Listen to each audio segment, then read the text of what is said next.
Okay, good morning, afternoon, or evening, wherever you might be in time and space. Kitty's here, another Noob Flights, flight training, lesson 3. Take off, hoser. Take off and level flight. There's nothing like the thrill of taking flight, a training session dedicated to getting you off the ground and flying straight and level.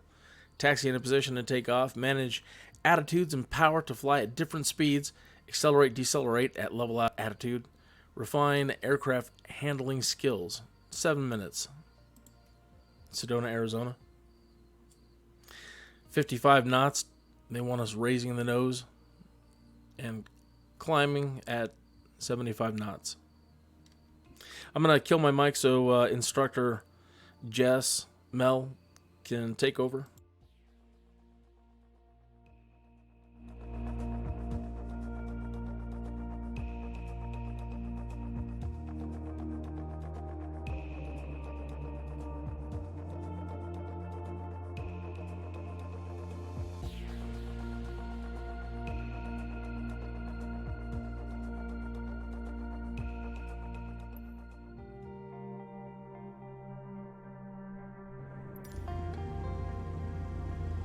There's an old saying I like. A mile of road will take you a mile. A mile of runway will take you anywhere. Taking off isn't hard, but there are a few key points to remember. First, we always take off into the wind, which won't be an issue on a calm day like today. Second, before we enter a runway, we always make sure it's clear. Everything looks good, no cross traffic. Go ahead and taxi into position.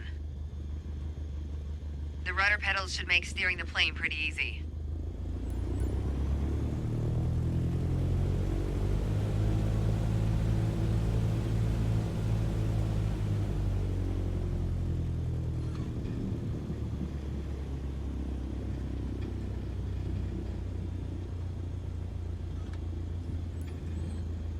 All right, let's do this. Apply full power and I'll walk you through the takeoff as we go.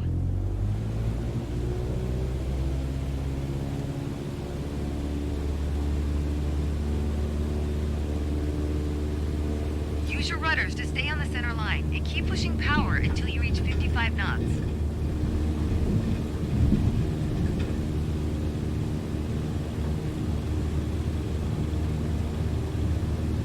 Good. Now gently pull back on the yoke. Line up the top of your instrument panel so it's a couple inches above the horizon. That'll pitch us up and set a good climb attitude. And we're airborne. Focus on flying straight. Use your rudders to keep the runway heading of 210 degrees. Maintain 75 knots and we'll reach our target altitude of 5,500 feet in no time.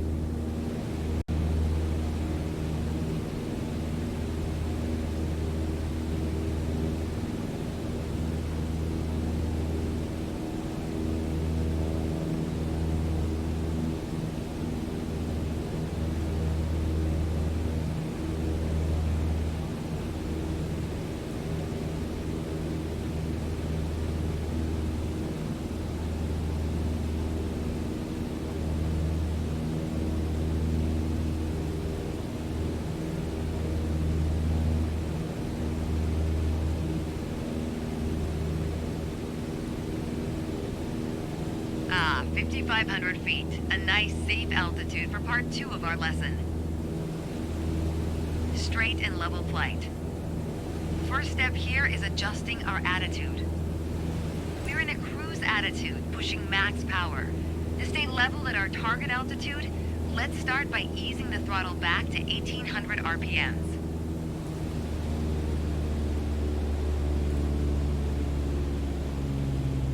Probably noticed, to maintain altitude, you need to pitch the nose up. You could just keep pulling on the yoke to hold steady, but that's not really a precise means of control. Probably better to adjust your trim wheel until you don't need to push or pull on the yoke. Drag the trim down when you need to set the nose up. Drag it up to set the nose down. Try adding trim to keep us at 5,500 feet without increasing throttle. If you feel our pitch slipping and need to get back to the proper attitude, don't worry. Just pull on the yoke, then dial in the right trim. The way I was taught, when you adjust the trim, you make rough changes at first to remove pressure on the yoke, then small adjustments to find the perfect setting to keep your desired attitude. That's the key to straight and level flight.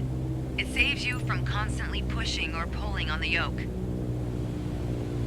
And that gives you more time to enjoy the ride.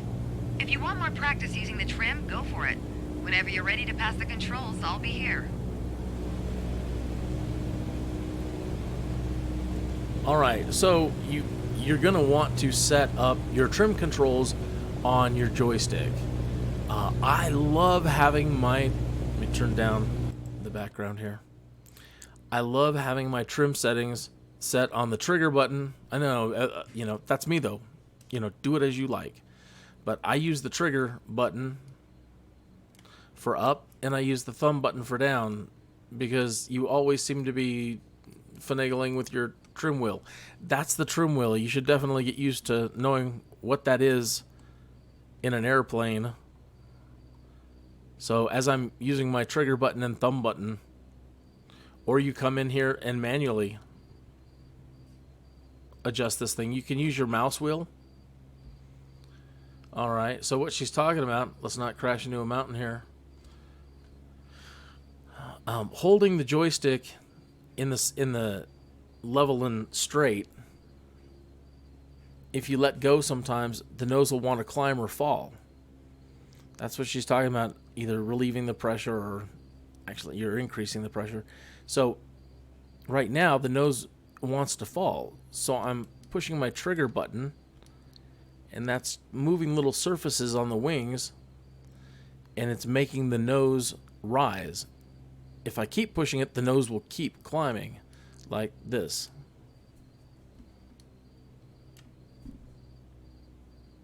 All right. Sometimes you might want to stay in that position. You might want to be in a kind of a climb position. So keep applying up trim. You may not be trying to push it. You just want to keep climbing slowly. Let's say you're facing a bad wind situation, and you might be in a position where you need to keep a constant rate of climb going over a long distance so you can get over that mountain way ahead of us. But right now, for whatever reason, you have to do it. That's another way to do it, rather than holding it there. All right. Now let's say we've got a whole lot of power or whatever, fighting a wind coming at us, and the nose just keeps wanting to climb, and you have to keep forcing it down and holding it down. Your arm will get tired. So I'm using my thumb button now. You can't really see the wheel. It's kind of dark in here, but there we go. You can see the wheel moving. So now using the down trim to force the nose down and stay at a level flight position. This is good when you want to go fast. The faster you go, the more your nose will want to rise. And so you've got the engines open, Captain, and we've just got to get there. She's radar love, man. You've got to get there, and you've got to get there now. So full power. You don't want to stress the plane, but you keep using that trim to force that nose down, maybe even a little bit below the horizon, so we pick up even more speed, because we're still going to gain the nose. See, I'm letting go of the joystick. The nose is still wanting to rise because of the speed increase. So a little bit more trim down. Look at our speed starting to hit into the yellow.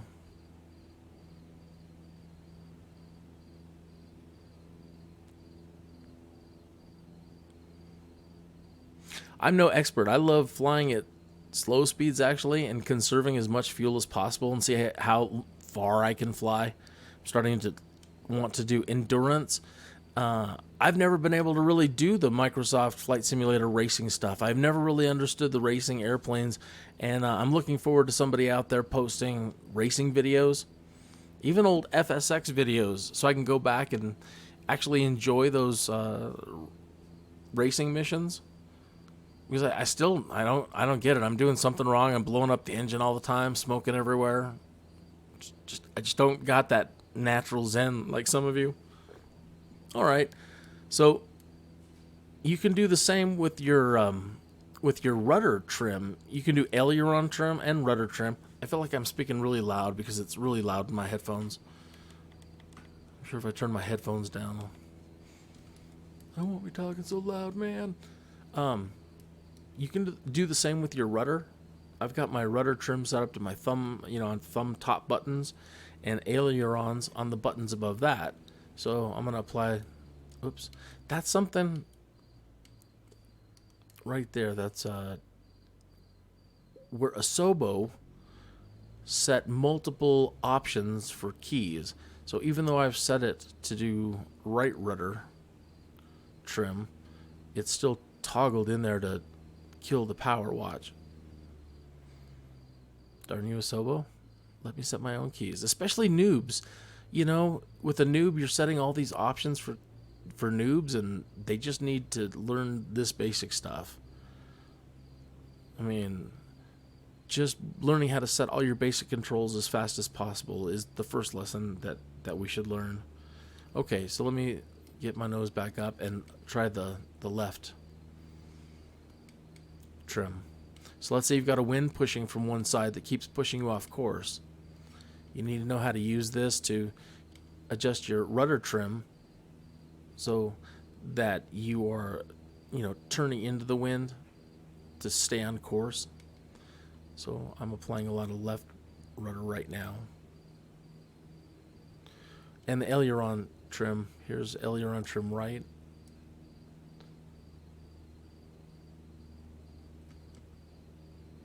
And back. And aileron trim left.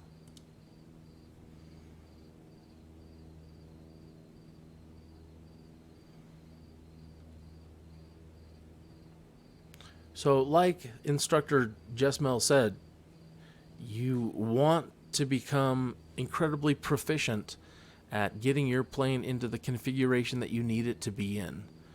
And drill it and drill it and drill it and drill it and learn how to use this stuff, because there's going to be so much more that you are going to have to concentrate on that you need to be able to kind of hands-free it sometimes. They say, never take either you or your co-pilot, but I don't know that I would ever take anybody up with me. This terrifies me. I always make mistakes, even on good days when I'm trying so hard to make no mistakes. Now I'm getting to the point where when I crash, I take landings hard. I mean, emotionally. Like for the first 2 years, I didn't take landing hard. I just developed a fear for it because I couldn't do it. And now I'm to the point where I'm becoming proficient, a little past noob. And when I crash, oh man. That sucks. Okay, so yeah, as we keep learning, as you keep learning, there's so much more to take care of, and you can't rely on a co-pilot or somebody else. You have to be able to do it all by yourself. Okay. I got to figure that out and get that power off cleared from my key bindings. All right, we'll see you at the next lesson number 4.